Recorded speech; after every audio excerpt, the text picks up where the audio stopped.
Привіт, малята! До нас прилетіла синичка і принесла нам подарунки, гарбузи. Давайте подивимося, що під ними ховається. Буква Е, буква А, буква У, О, І. Сьогодні ми вивчимо ще один звук та букву. А щоб дізнатися, який звук, прослухайте віршик. В вишнику кричить синиця, «И нікуди не годиться, в словнику нам не знайти слова жодного на «и». «И» образилася дуже і з синицею не дружить. Про який звук йшла мова? Маленьке ведмежатко ричить «И, и, и». Як ричить ведмежатко?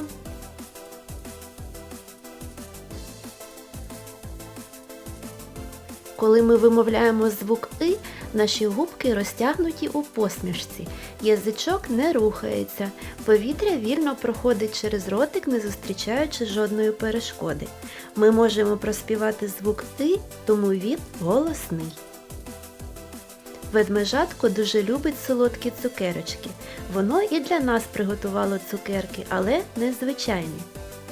Під цукерками ховаються слова. Давайте їх назвемо разом. Миша, лев, кит, вовк, слон, бик, кіт, лис. Оберіть слова, в яких є звук «и». Миша, кит, бик, лис. Промовимо разом чистомовки зі звуком «и». Ни-ни-ни. Стало зимно восени. Три-три-три. Дують сильні в нас вітри. Ить, ить, ить. Білочка в дупло спішить. Би, би, би.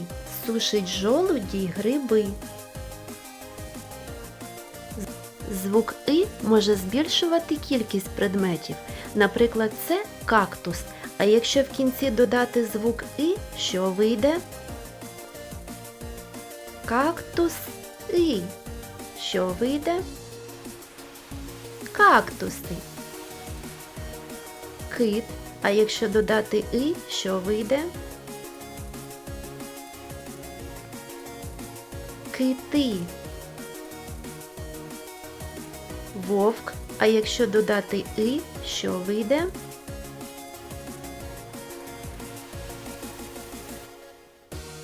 Вовки. Слон, а разом з «и» що вийде? Слони.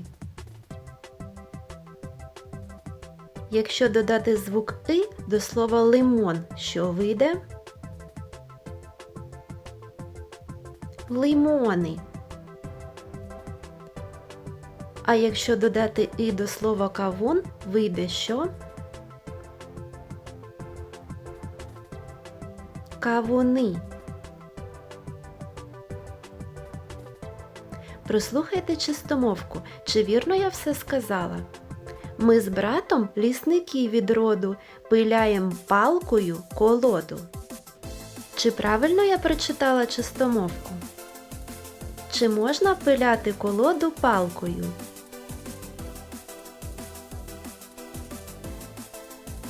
Звісно ж ні, колоду ми впиляємо пилкою. Який звук відрізняється у словах палка та пилка? У слові палка звук а у слові пилка «и». А це буква «и». На що вона схожа?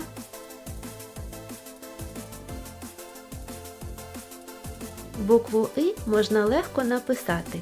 Спробуйте і у вас усе вийде. Молодці, малята!